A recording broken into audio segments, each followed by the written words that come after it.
Hello, and welcome to another session of our Backpack to Briefcase series, where we connect you with professionals who can share practical insights as you prepare for life after college. Today's focus is on professional communication with one of our most important skills you can build for your career. Whether you're reaching out to a recruiter, sending an email to a professor, or working with a team on the job, how you communicate can make a lasting impression and open doors to new opportunities. To help us dig into this topic, we're joined today by Jacob Newman, who is the Assistant Vice President and Senior College Recruiter for Zions Bank Corporation.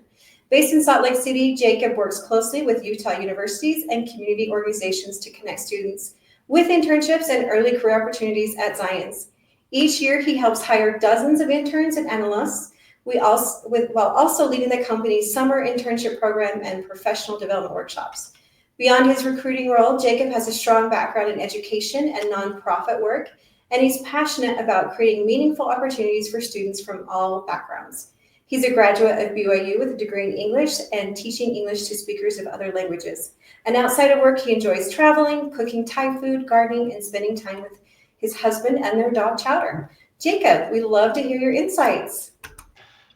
Awesome. I am super excited to be with you today. Communication skills are something that you will refine throughout your career, but they are one of the most in-demand skills that employers are seeking. And so I'm very excited to dig into this topic today. That brief introduction gave you a little bit of context about myself, but I am very passionate about early career talent. I think you bring a lot to the table. And so I want you to be prepared as possible as you are entering the workplace. And these are skills that you can start honing right now while you are in college so that you can feel confident as you enter the workplace that you will be able to be successful. Some of the topics that we will talk about today will allow you to reflect on your own communication skills and determine how you can best move forward and engage in professional development so that you can be prepared to be a fantastic new addition to a company, whether it be in an internship program, an entry-level role, or any other kind of role that you may find yourself in. So for our session today, I have a couple topics that we would like to cover. I have some objectives that hopefully by the end of our session today, you feel like we have met. So first of all, I want you to be able to identify professional communication skills that are desirable to employers. I can't tell you how many hiring managers I work with every year that say, we can teach you to underwrite a loan, we can teach you to read a financial statement, but we really can't teach you some of those communication skills unless you bring something to the table. You can refine them, of course, but there are many skills when it comes to communications that employers are seeking and that they expect from their employees. I also want you to be able to list common pitfalls that early career talent fall into with professional communication. So there are some generational things given the context in which you grew up, or maybe the context of the world that we're in at large that have led to some pitfalls that we've noticed as employers. And so we want you to be able to avoid those and make sure that you're prepared to address those moving forward. We also want you to be able to describe how to communicate effectively in both virtual and in-person settings. Over the last few years, we've seen more of that virtual approach to communication, especially here at Zions. We are what we call a super regional bank. And so we have colleagues in 8 different brands or affiliates across 11 Western states. And so as a result of that, we do use technology to connect with folks, but our bread and butter is still in-person, face-to-face communication, which is something that is important because you can read body language better, and we'll talk a little bit about that as well. I also want you to be able to plan strategies for practicing active listening and navigating difficult conversations. No matter what stage of your career you are in, you will be faced with difficult conversations, both planned and unplanned. And so I want you to really feel prepared to enter those conversations at any given moment and know some skills that you can use to navigate those conversations and resolve problems. So let's talk a little bit about the communication environment today and some things that employers, just as a high-level overview, are seeking. So I tell people all the time that communication skills are often labeled as quote-unquote soft skills. I think that's really a misnomer. They aren't soft by any stretch of the imagination. They are foundational. In order to be able to succeed in your career, you really need these skills. Like I mentioned earlier, we can teach you how to underwrite a loan. We can teach you how to use a programming language. We can teach you how to use proprietary software. We can teach you lots of different things, but these communication skills are a little bit harder to teach unless you have developed them on some level and taken some time to engage in professional development. And so I really want you to stop thinking of communication skills as simply soft skills and really start calling them what they really are, foundational to the success of your career. Like I mentioned, I can't tell you how many hiring managers I've heard this from. I've heard this from hiring managers in everything from data science to credit analysis. Employers and hiring managers and recruiters in particular really prefer strong communication skills over advanced technical skills. Building those advanced technical skills are important for your career, but having strong communication skills is foundational for you to be able to succeed.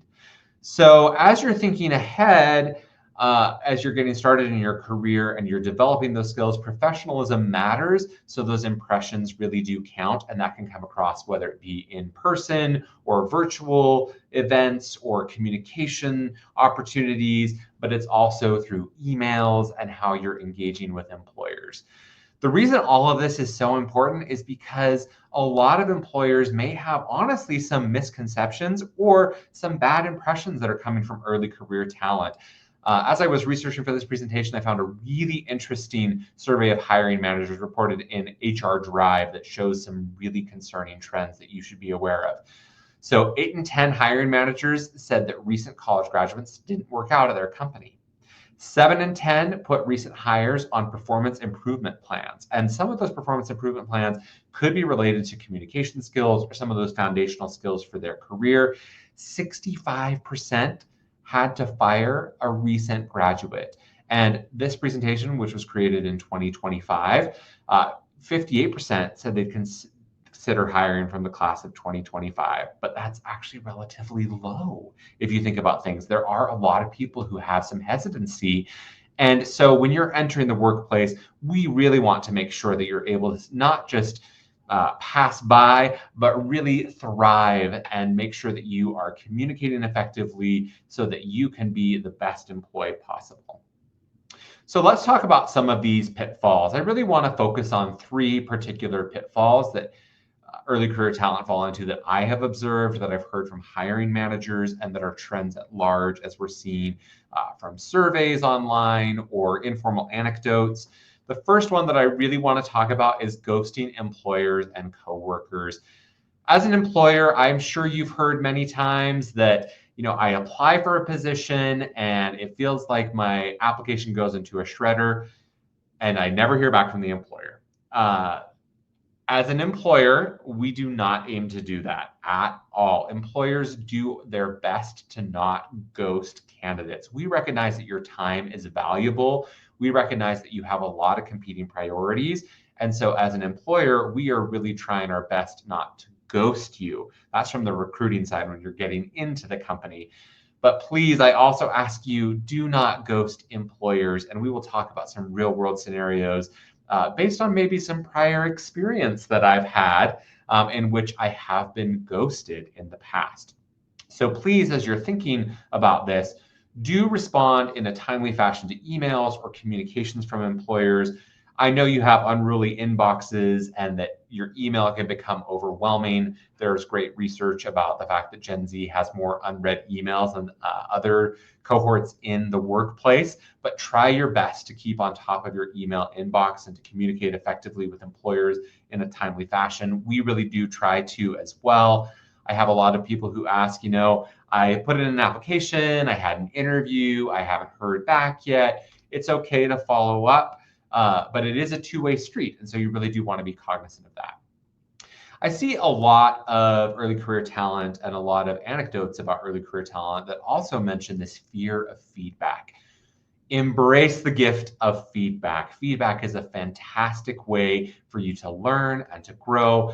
And it really is a communication skill. How do I accept feedback? How do I offer feedback in a constructive way? How do I navigate those difficult conversations? And like I said earlier, asking for feedback can be such a gift. And so ask for feedback on your communication skills. Your manager and mentors are more than willing to be able to provide that feedback.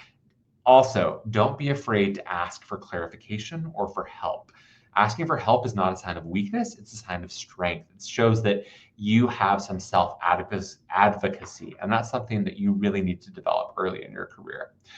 Another trend that I think is interesting and has become really a lot more prevalent over the last few years is social media style communication, maybe a little bit too informal, maybe a little bit too off the cuff. And so I think that it's important to be cognizant of how am I using language? Am I being too casual? Am I being, a little bit too lax in my approach to this?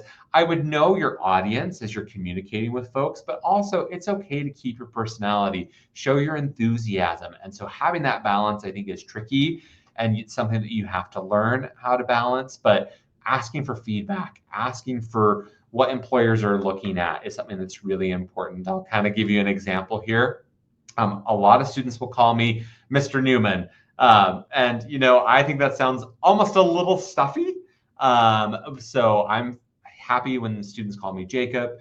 But sometimes I'll also get emails that maybe don't have that greeting, and then the body's kind of unclear, and then they don't have a clear sign off. So there is really that balance there where you can be approachable, but you still do want to maintain your professionalism. So I say, as you're thinking about how can I have that balance, aim for clarity. So make sure your message is really clear and easy to understand, kindness, and honesty. Those are the three key pillars of how you can build a personable but professional style of communication when it comes to interacting in person or in virtual settings. Fear of phone calls can be overcome. I know a lot of folks have a phone phobia, but it is a great way for you to communicate with people concisely, clearly, whether it be, just a voice call or a video call. So being prepared to thrive in those settings and not having anxiety will help you to be able to communicate more effectively. Things in writing can be misunderstood. Sometimes it's best to just pop on a call and talk to your colleague or your manager, whoever the case may be, about some issues that you're having and just work things out. So as I was thinking about a lot of different communication skills and things that employers are looking for, I came across a really interesting TED Talk by this man named Julian Treasure. He gives a really interesting TED Talk. He's kind of a speech expert, I would say, and he wrote a book called Secrets for Powerful Speaking and Listening.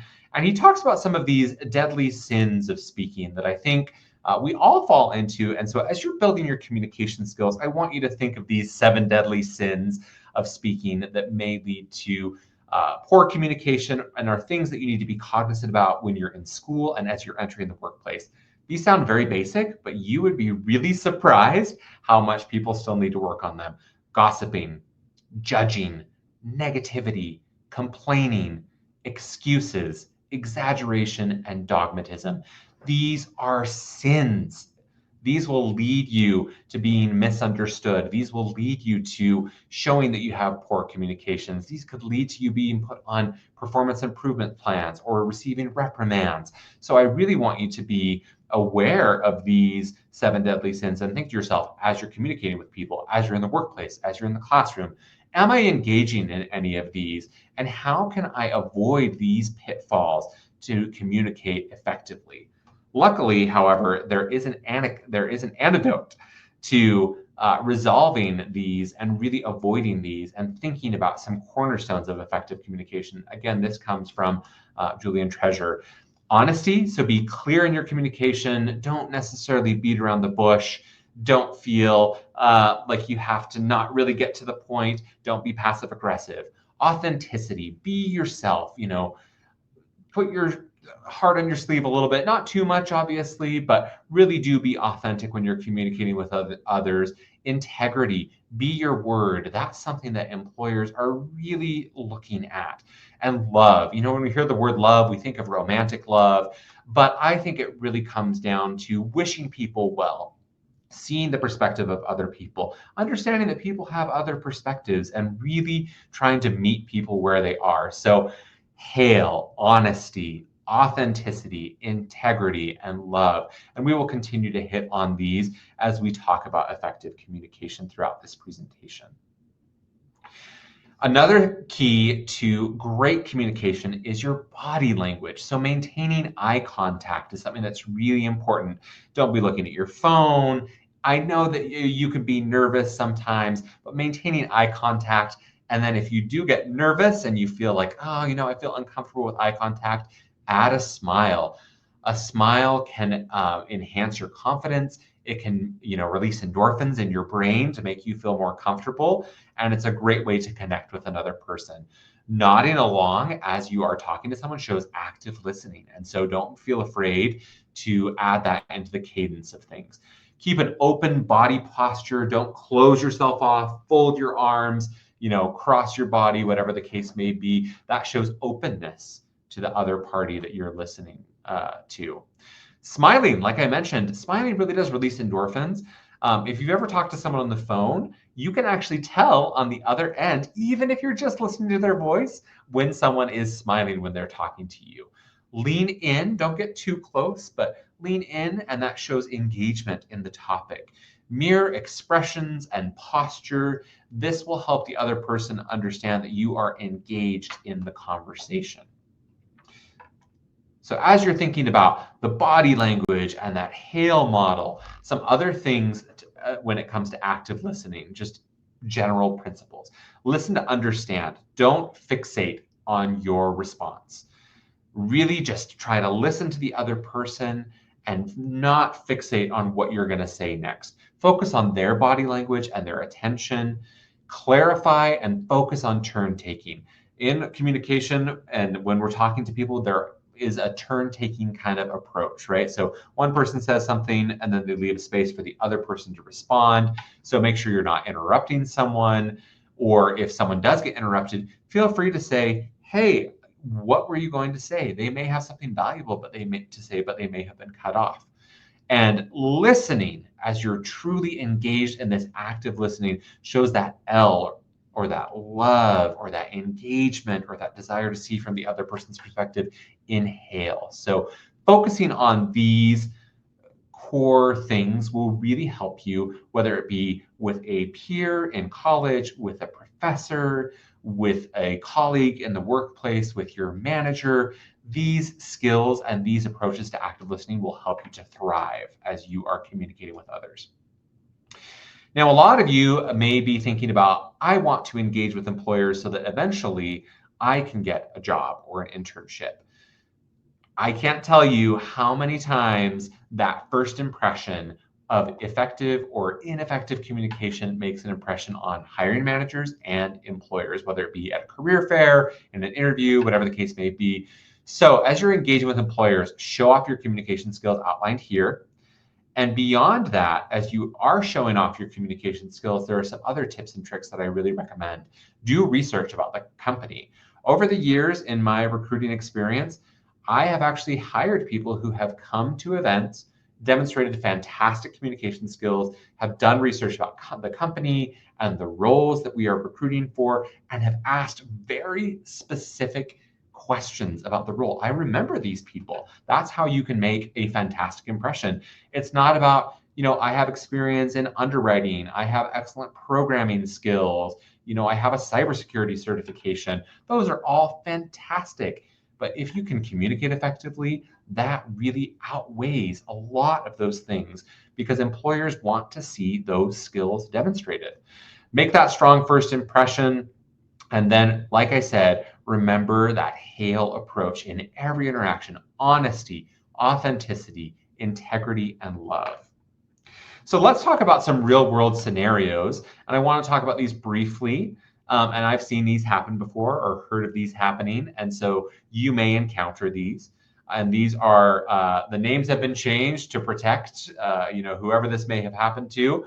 But a lot of these are rooted in real world experience or things that I've heard from hiring managers or coworkers. So this is an example. Jason is in a meeting with his team discussing an upcoming deadline. He doesn't understand one piece of the process, but he nods his head and says, sure, when he's asked to do lead that part of the project. So what I will say about this point is that effective communication is a two-way street. Asking for clarification, asking for help, being honest, leaning into that integrity are things that are really, really important to employers. And so the way to resolve this is focus on active listening, focus on active communication, lean into that HAIL model, ask clarifying questions. Cindy has a tough time getting along with a coworker, so she starts gossiping about that coworker and openly complaining about their behavior. We have two deadly sins of communication here. Frankly, a lot of interpersonal difficulties can be resolved by just having a conversation. And so really leaning into that HAIL model and understanding that these are truly kind of some of those deadly sins of communication. This does not help anyone in the workplace. This does not make the workplace a healthier place. And so I encourage you, don't be passive aggressive. Be willing to confront these problems head on. Now, you might not become best friends with Cindy. You might not become best friends with that difficult coworker or peer. But I will say that the workplace is like one giant group project, and being able to communicate effectively, even with people that you may not get along with personally, is a very, very important skill, because Cindy may have strengths that you don't have. If you can learn to work together effectively, you don't have to become best friends. You can really succeed in the workplace together. Mark has been openly bragging about how much work he did on the latest quarterly report, but Lauren put in extra hours. Mark's manager knows this isn't true, and he privately asked him to stop. Mark gets very angry about this feedback. So we have some of those deadly sins of communication, right? So he's bragging about things, he's exaggerating things, conflating facts and opinions. He might have had the opinion that he did do more work, but he didn't put in the extra hours. And Mark's manager gave him some feedback and asked him to stop, and he really did not take that feedback well. He didn't navigate a really difficult conversation with that HAIL approach in mind. He didn't come at it from understanding his manager's perspective or his coworker's perspective. This is another one that is a real world scenario. Jacob sent a request for an interview with Chris, but Chris never responded. I can't tell you how many times I've been ghosted by candidates like this. I want to interview you. If you can't respond to my emails, that's a little bit of a red flag. Meanwhile, Jacob declined Megan after an interview with the hiring manager. Megan sent an email back arguing with Jacob, asking why wasn't I a perfect fit for the role? Really some red flags there, just something to really be cognizant about. This last one I've also had happen before. Sean ghosted Jacob after an offer. I have had candidates in the past where I want to extend an offer, but they've never replied to any of my communications. I've called them, text them, emailed them, nothing. Or folks who, I'll give them an ultimatum and they will respond with very, limited time to spare, kind of last minute, even though I probably knew they weren't going to take the offer.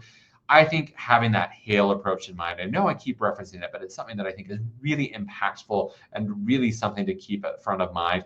Honesty, authenticity, integrity, and love. With Megan, for example, she could ask for feedback. In a lot of cases, it is just about tough decisions with the employer, so we can't offer a lot of feedback. Being confrontational about it does not show good communication skills. Let's move on to virtual meeting presence and emails and instant messaging so that you can effectively communicate in a virtual platform. So as you're thinking about a virtual meeting, find a good neutral background, turn on your camera. People want to see your shining, smiling face. Listen attentively using some of those skills that we outlined previously. Don't be, looking off to the side or multitasking like we mentioned here, and find ways to show engagement. Ask good questions, ask for clarification. Use some of that body language. You can't demonstrate the full body language on camera necessarily, but use some of that body language that will be an effective way for you to communicate. And email and instant messaging, like we mentioned, there is kind of that balance of authenticity versus professionalism. So really balancing that, I think, is important. The first point I will say is email is not texting. Don't consider it like texting. Put your best foot forward, maybe have a greeting, make sure your message is clear. Don't use a ton of abbreviations. Use correct punctuation, spelling, and formatting. And in terms of when you should use email, whether it be in the workplace or with a professor, especially in the workplace, a lot of times we'll use email for record keeping and complex communication, and then instant messaging more for less formal types of communications or things that need immediate answers or immediate action that aren't as complex. And so you can be a little bit more informal with instant messaging platforms like Teams, but do be cognizant of your audience. For example, if you're messaging a top leader at your company and you feel like you have a culture where that's possible, I would be a little bit more formal than I would be with your manager. So keep these things in mind as you are moving into the workplace, especially as you're communicating with employers or communicating with professors. Just be really cognizant, be clear. And again, think about that HAIL model. Be honest, lean into authenticity, have integrity, have love or compassion for the person who's on the other side of the table. All of these skills will come together as you're thinking about difficult conversations. Sometimes you will have planned difficult conversations where you and a coworker, you may say, oh, let's really have a conversation about this, or that this conversation is coming. As you're preparing for it, I keep referencing that HAIL model: authenticity, integrity, and love. And so as you're approaching this planned conversation, here are some steps that you can take. What's the problem? Really identify the problem. Dig deep and understand what's the breakdown in communication. What's the breakdown that's causing this issue? Think about how the other person will react based on the information that you're presenting, just so that you can be prepared to de-escalate the situation. Think about what information you need to be able to discuss the topic. Doing a lot of this preparation and then coming in and thinking about that HAIL model will really help you to not have a tense, planned, difficult conversation. Conversation should lead to a win-win. It shouldn't be a lose-lose or a win-lose. Really thinking about how you can come into that planned conversation will allow you to be able to succeed in that planned conversation. But as we know, there are a lot of instances that there are unplanned, difficult conversations. When that happens, be responsive, not reactive. The reason I say responsive rather than reactive is that you can respond to it in a way that is a little bit more emotionally balanced. So if you have an unplanned, difficult conversation, take a second and pause, time out. Deep breath, really focus on what the other person is saying and don't feel reactive. Don't immediately react. You may feel angry. You may feel stressed. It's okay to turn the temperature down. Use I statements and keep your body language open. I feel, I think. Don't sound accusatory. You, right? The other person may be accusatory in some cases, and you may have to be the bigger person, and that's okay. You can still find ways to de-escalate the conversation. Refer to policies and protocols and seek a win-win. Really focus on, understanding the context of the situation, and maybe there's some policies or protocols that you have in place, and try to make it so that it is a win-win. You may not reach a resolution immediately. You can make a time to follow up, say, I need more information. And I think that's okay. I think it's good to turn an unplanned difficult conversation into a planned difficult conversation. And like I said, really, as you're navigating these unplanned or these planned difficult conversations, lean into your honesty. Be honest, be direct. Don't be brutal, I would say. There's a difference between being honest and being too direct or blunt, I would say. It's good to be direct. Don't be overly blunt. Don't say everything that's on your mind, but be authentic. Lean into some of those strengths that you have. Think about how you can put your best foot forward. Have integrity. Be true to your word. If you made a mistake, it's okay to admit that you made a mistake. And love. Remember that the other person on the other side of the conversation has their own perspective, has their own difficulties that they're dealing with. They probably have some things that they're struggling with. And so having that love will lead you to be able to de-escalate the conversation and hopefully find that win-win that you're seeking. Communication is such an amazing topic, and there's so many different ways that you can develop your communication skills. working with professors and mentors and even peers, getting that feedback is something that is really important. We could have presented on this for 3 or 4 hours. We could have gone through exercises to discuss how you could better improve your communication skills, but I will just say that authentic practice makes perfect. And so find ways to get outside of your comfort zone, to navigate some of these things. Keep that model in mind. I would encourage you to listen to that TED Talk by Julian Treasure. It's a really fantastic TED Talk. And so as we went through the session today, I want to review some of the objectives that we hopefully touched on that you can continue to think about as you take away some things that we've learned from today. I can identify professional communication skills that are desirable to employers. We discussed some of those, being able to navigate those difficult conversations, being able to communicate effectively in person and in virtual settings. I hope you can list some of those common pitfalls so that you can avoid those pitfalls. Don't ghost employers. Don't fear feedback. Feel free to lean into that HAIL model, that honesty, authenticity, integrity, and love. Hopefully you can describe how to communicate effectively in both virtual and in-person settings, and plan strategies for good active listening, whether it be through body language or the content of what you are doing, or some of those cognitive strategies that we talked about in order to be able to be an effective listener. And we really want you to be able to navigate difficult conversations. In closing, before we open it up to some questions or anything that we want to clarify, I want to say that these skills will serve you so well throughout your career. The people who get noticed are the people who are great coworkers, and what it takes to be a great coworker is to be an effective communicator. If you can communicate effectively, if you can lead with that HAIL approach again, I believe that you will truly succeed in both school and your career and set yourself up for amazing personal and professional success. So with that, I am happy to answer any questions or anything else that we would like to clarify.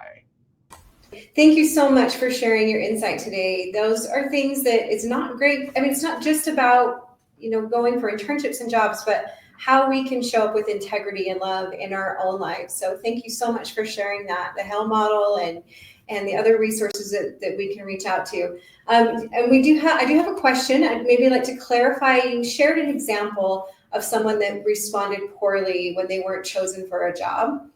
That's a question that I often find that students ask is if they aren't selected, is there an appropriate way to ask for feedback, or is that something that it's best to leave alone?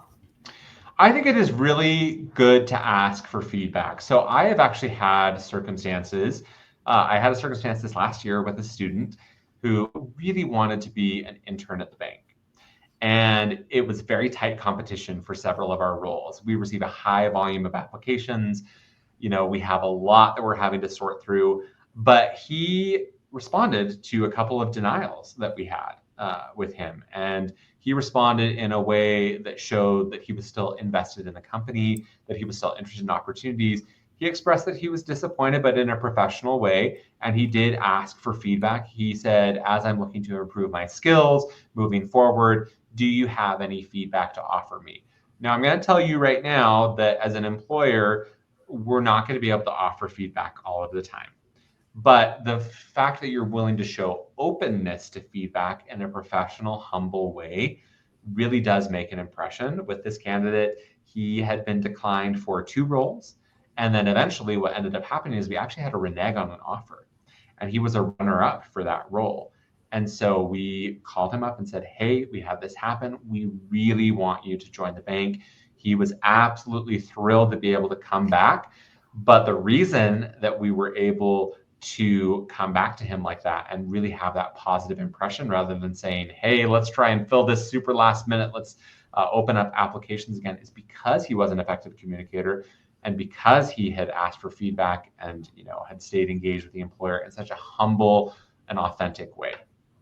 I love that. That's great advice for students to know that leave the potential employer with a good impression. You never know what could happen after that. So one more question: how do you recommend students balance being professional with being authentic in their communication? Yeah, I think that's a really great question. And so I think it does come back to putting yourself in the shoes of the other person. I think that's something that is really important. So imagine that you're talking to a potential employer and you say to yourself, I understand a little bit of the culture of this company. I've done some research. What are some things that they really value? How can I show that I value the same things? How can I show that in a professional way, right? So for example, like I mentioned with email communications. So it's great for you to show your enthusiasm, talk about some of your strengths, talk about why you're excited about the company, but don't tailor that message in the same way you would talk to maybe your best friend who you've known for 15 years or whatever the case may be, right? So understanding your audience, I think, is really important. The best way to show authenticity is to show some of your strengths or talk about some of your strengths. I think that everyone has a little bit different set of strengths out there, right? And so being able to articulate those, whether it be through kind of that elevator pitch or whatever the case may be, that is being authentic right there. Some people say, oh, I'm such a perfectionist. Oh, that's cliche, right? But some people are really good at, analyzing complex information, or they're really good at understanding the perspective of other people, or they're really good at some other skill or trait. And so by having a strengths first approach and communicating that is one way that you can be authentic. It's good to be conversational, it's good to be friendly, but don't, I would say, venture into the territory where you're not using correct spelling or correct punctuation, or you're talking to an employer on campus and it feels a little bit too friendly. I would not too friendly. I would say under professional. I would say so. It's tricky. I feel like as you go through your career and as you're going through school, the best way for you to understand what the employer may be seeking is ask for feedback. Ask for feedback from your professors or other peers. How do you think I would come across if I communicated this way with an employer? Career services, fantastic resource for you to use to be able to hone some of those skills too. That's great. Thanks for the plug. All right, Jacob, thanks again for sharing your perspective and advice on professional communication today. And I hope everyone was able to pick up on a few strategies that they can implement in their own lives as they prepare for internship and future roles. And if anyone would like to dive more into topics that will help them transform from college to career, please check out our Backpack to Briefcase series on YouTube, where we cover everything from networking to career exploration. And I just want to say thanks, everyone, for joining us today. And thank you, Jacob, for taking the time out of your busy schedule and teaching us some really great points about professional communication. Thank you, everyone.